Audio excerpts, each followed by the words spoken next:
sebagaimana sabda Rasulullah sallallahu alaihi wasallam yang diriwayatkan oleh Imam Bukhari dan Muslim, innallaha katabal hasanati was sayyiati summa baina zalika faman hamma bihasanati falam ya'malha kataba Allahu lahu indahu hasanatan kalimatan fa in huwa hamma biha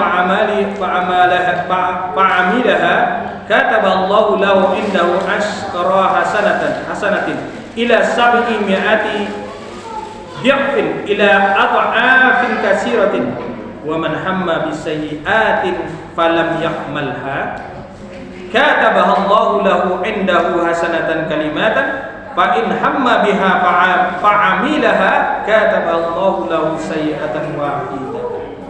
Ya, benar apa yang abang ucapkan tadi. Kata Rasulullah SAW, sesungguhnya Allah Ta'ala menulis semua kebaikan dan keburukan. Itu dicatat oleh Allah SWT. Barang siapa yang berkeinginan berbuat kebaikan, paman hamma bihasanatin, ya, falam ya'malha. Barang siapa yang berkeinginan berbuat kebaikan, kemudian dia tidak mengamalkannya. Dia udah punya niat nih, melakukan kebaikan. Saya pengen ngaji nanti ke Masjid Al-Hikmah. Qadarullah ada halangannya. Ya. Enggak jadi. Gitu. Mungkin halangan sakit itu tuh ya. Kataballahu lahu indahu hasanatan kalimatan. Maka lihat dahsyatnya. Ya. Maka Allah Subhanahu wa taala menulis di sisinya satu pahala kebaikan yang sempurna. Jadi itu niat aja itu, tapi nggak jadi gitu kan. Mendapatkan pahala kebaikan yang sempurna satu. Kemudian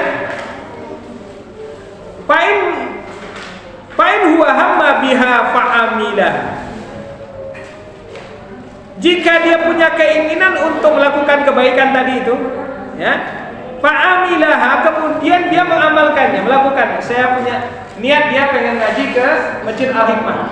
Kemudian dia berangkat, betul-betul mengamalkannya.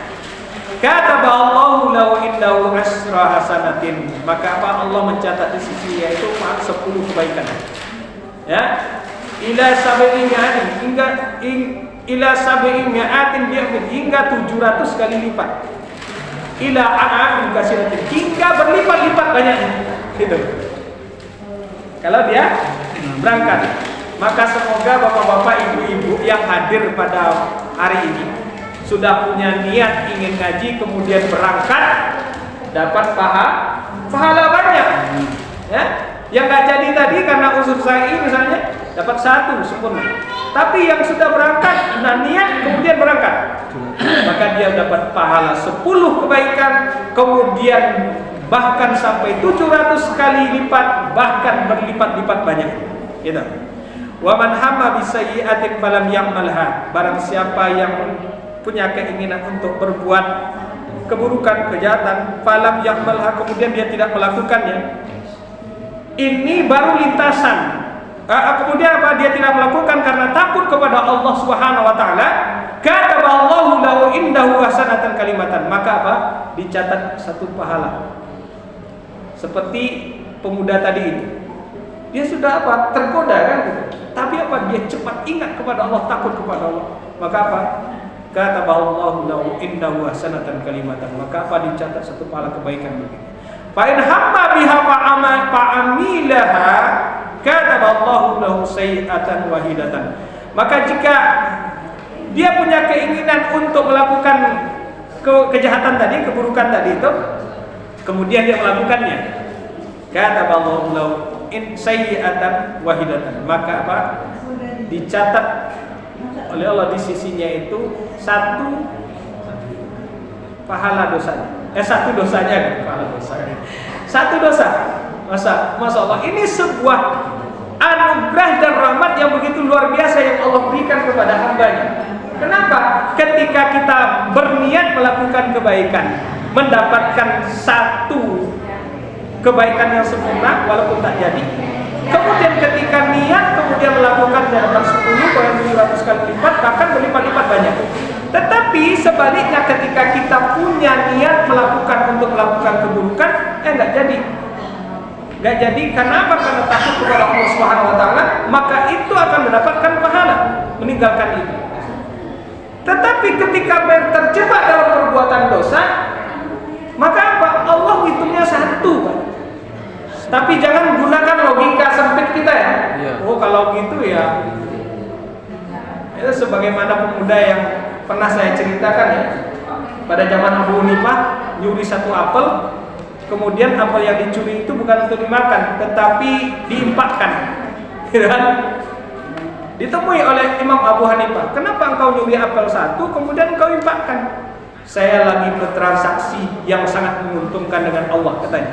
Dan kok bisa? Saya nyuri dapat dosa satu, kemudian saya infakkan dapat pahala 10, maka saya masih untung 9. Nggak seperti itu. Maka kemudian Imam Abu Hanifah mengatakan, sesungguhnya Allah itu maha baik, tidak akan menerima kecuali yang baik-baik. Maka nggak bisa dengan gitu kan. Jadi begitu, Bang. Jadi ketika niat itu niat beda ya dengan niat yang sudah apa namanya, betul-betul sudah niatnya sudah betul-betul keinginan dalam hatinya itu apa? Untuk melakukannya itu sudah diusahakan gitu. Ternyata ada orang lihat, nah itu beda. Itu akan mendapatkan dosa, dicatat sebagai dosa. Tetapi lintasan-lintasan tadi itu tidak akan dihitung oleh Allah Subhanahu wa taala. Cuman kalau hanya lintasan ya. Keinginan yang melintas dalam hati untuk berbuat keburukan belum ditulis dosa oleh Allah Subhanahu wa taala. Tetapi keinginan yang kuat kemudian apalagi diusahakan, ya, itu sudah dihitung dosa. Contoh, ketika punya niat, ada sendal baru nih, Masjid Al-Hikmah, siapa yang punya sendal? Kemudian punya niat mau bawa pulang yang baru itu. Kenapa? Prinsipnya ambil yang baru, tinggalkan yang ambil yang bagus, tinggalkan yang buruk. Keinginan itu sudah kuat. Ternyata nggak sempat karena masih banyak orang, gitu kan? Itu sudah dicatat sebagai dosa. Maka itulah hebatnya niat, gitu kan? Jadi kalau hanya lintasan-lintasan tadi itu tidak dihitung dosa. Maka sahabat tadi tidak hanya apa yang takut, tidak hanya kita yang takut. Sahabat saja generasi hebat itu takut kalau lintasan-lintasan di hati mereka itu akan diminta pertanggungjawaban.